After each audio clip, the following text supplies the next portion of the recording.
It's 35 miles.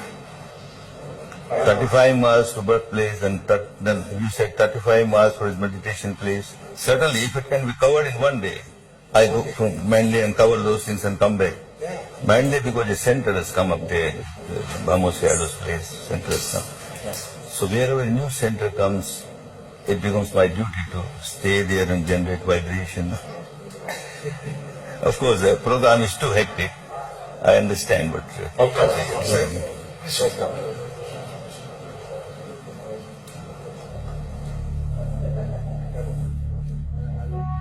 And then, 800 years ago, one name comes up before us, Arhant Dhammadassi, Shin Arhant. And being an Arhant, he could see that the northern part of the country, Dhamma gets is deteriorated. There's no pure Dhamma there. So he decided to go to that part of the country, establish Dhamma there, both Pariyatti and Patipatti. Then it is said he went further north and settled down in the Sagai Hill. Not only Shin Arhan meditated there for the whole life, but he kept on teaching this Dhamma, the Patipatti Dhamma. Therefore, Sagai is also a very sacred place of Dhamma. After that, from generation to generation, from teacher to pupil, that was the center which maintained Dhamma in its Christian purity.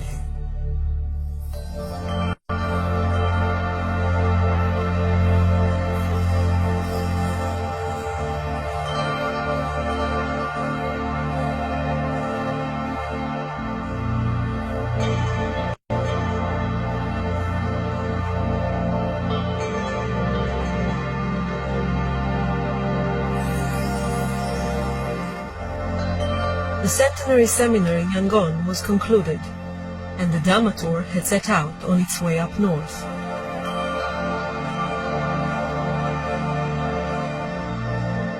Six buses with about 300 pilgrims made the journey northward to visit Mandalay, Sagai, and the sacred sites in the area. The pilgrims received a joyous and affectionate welcome by local meditators, school children and monks wherever they went. This was perhaps the first time the country people had had the chance to greet and host such a large number of meditators from so many countries. The experience was overwhelming for both sides. The hosts were delighted to be able to welcome and serve food to the pilgrims.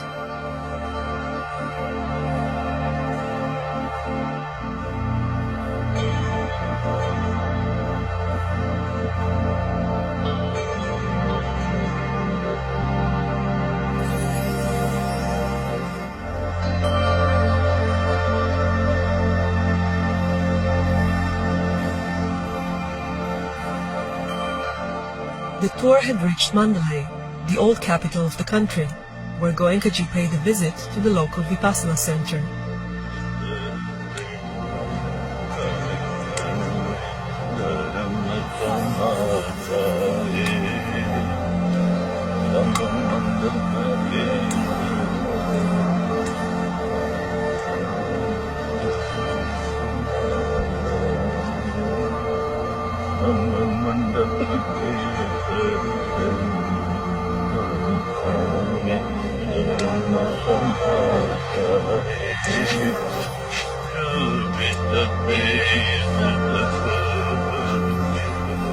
After crossing the Irrawaddy River to the Sagai Hills and spending time as guests of the Venerable Bhikkhu Ninisara, Goenkaji and the pilgrims had left for Monyo.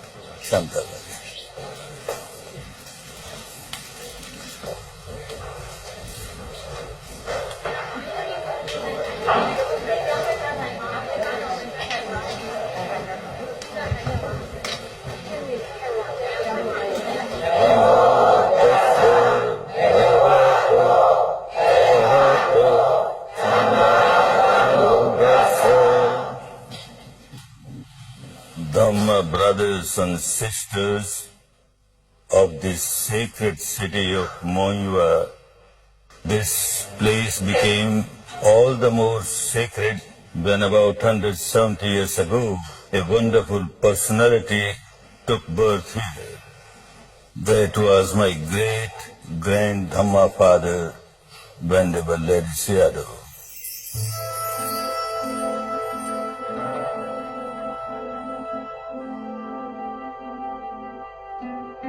He was such a brilliant scholar of Pariyatti and at the same time a great saint of Patipatti.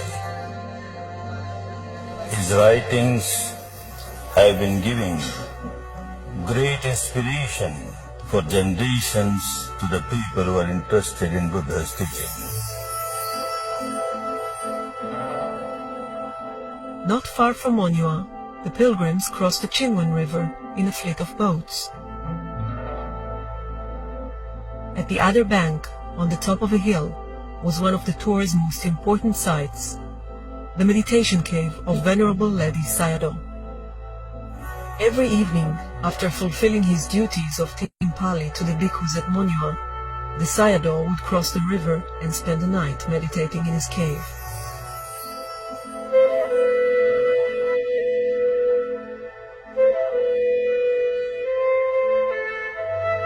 He was such a far-sighted person. He could see that when 2,500 years are over, after the Buddha, Dhamma will spread around the world. So he made preparation for that. He could realize that in the countries where people have got respect and devotion towards Buddha, the monks are the proper people. They can teach. But in most part of the world, people have no respect for Buddha because they don't know anything about Buddha or his teaching. How will they learn the teaching of Buddha? If the monks go there, perhaps people will hesitate, fearing that he is going to convert us to Buddhism. So after many centuries, he started a tradition where a householder also can become a teacher. He opened the gateway for all the householders to come and practice Dhamma and Vipassana. So when they get real benefit out of this teaching, naturally the feeling of gratitude increases, and that is why in this centenary year, so many people were eager to come to this country of Dhamma and pay respect to the country, pay respect to the Sangha, just because they have tasted Dhamma, they got the benefit from the Dhamma. Therefore, we have a feeling of infinite gratitude towards this wonderful Dhamma teacher. The Venerable Ledi Sayadaw lived and taught for many years in his monastery near Monywa. Today, his successor, the 9th Ledi Sayadaw, is the abbot of the monastery. Goenkaji and the pilgrims came to pay respects to the Sayadaw, who gave them his blessings. The Sayadaw said, "The meeting together of all of us in this great place established by Ledi Sayadaw is like the meeting of long-separated family members."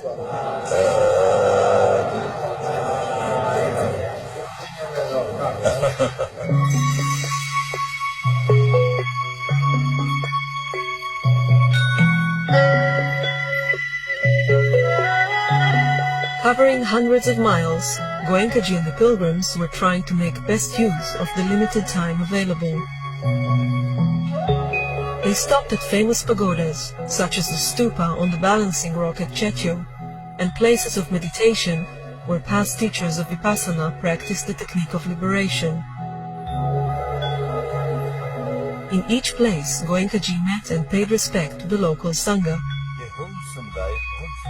Public talks were organized for large audiences throughout the pilgrimage. This behavior pattern deep inside at the root level of the mind, it generates addiction. Addiction not only towards alcohol or drug, etc., but addiction towards craving, towards aversion, towards ego. all kinds of impurities. One gets addicted and one keeps on multiplying them.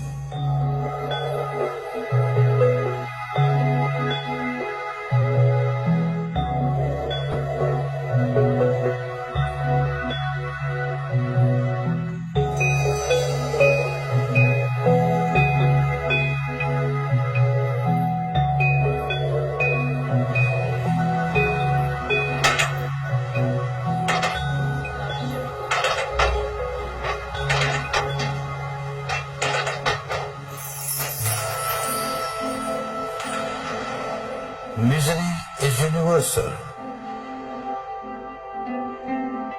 Everyone is feeling miserable. The householders have more misery. Every householder cannot be expected to live the life of householder and become a monk or a nun. This is what Venerable Lady Sayadaw also saw. And the decision that is made was wonderful decision. It was a historical decision, and it was a very fruitful decision. He trained one wonderful lay teacher, Sayataji, to get developed in Dhamma and become a teacher of Vipassana. We remember him and pay our respect to him.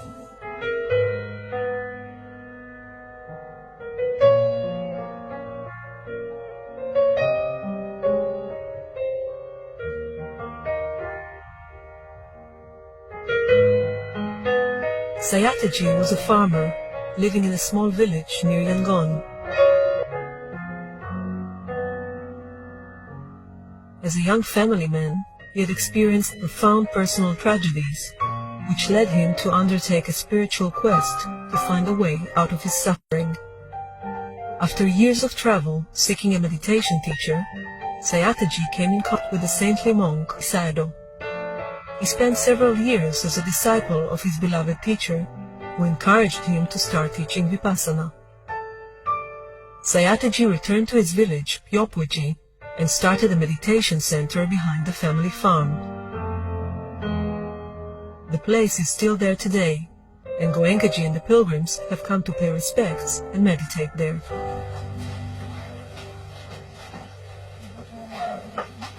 Lady Sayadaw's Dhamma vision is becoming true now. Dhamma is spreading. It would not have been possible if Sayataji was not a successful household teacher. Dhamma father Sayaji U Ba Khin personally brought me here to pay respect to this very fertile land which produces Dhamma. My grand Dhamma father, Sayataji, was also a cultivator, but he turned into a Dhamma cultivator. He started sowing seeds of Dhamma. Sayaji U Ba Khin came here for 7 times to meditate.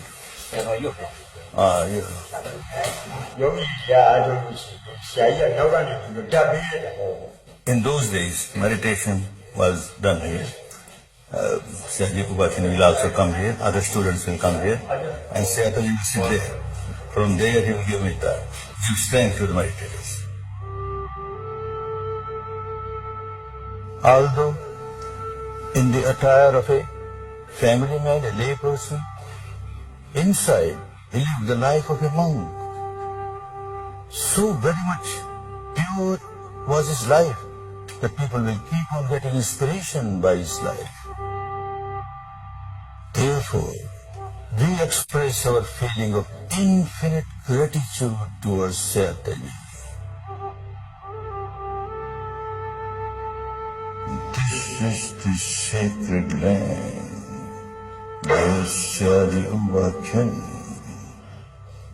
got his second birth coming out of his shell of ignorance under the guidance of Sayataji.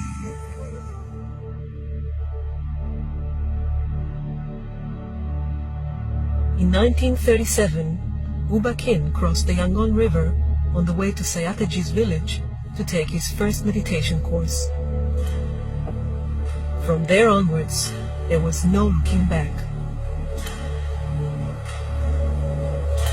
My Dhamma father Sayajivva Singh used to say that the time clock of Vipassana is struck. Now it must go to its country of origin, India, and from there it will spread. No one can stop that progress.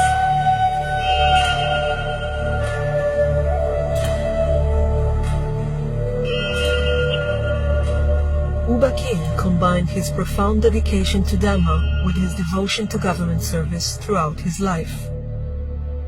He was one of the most distinguished civil servants of his time in Myanmar. On the day the country gained independence, he became the Accountant General, and for the next 2 decades he also served in a variety of government posts, sometimes holding several of them simultaneously. His efficiency and integrity were unsurpassed, but serving his country on the mundane level was not enough. He was eager to share the jewel of Vipassana and help people find the path to liberation. In 1952, he established the International Meditation Center in Yangon, where he started teaching Vipassana meditation.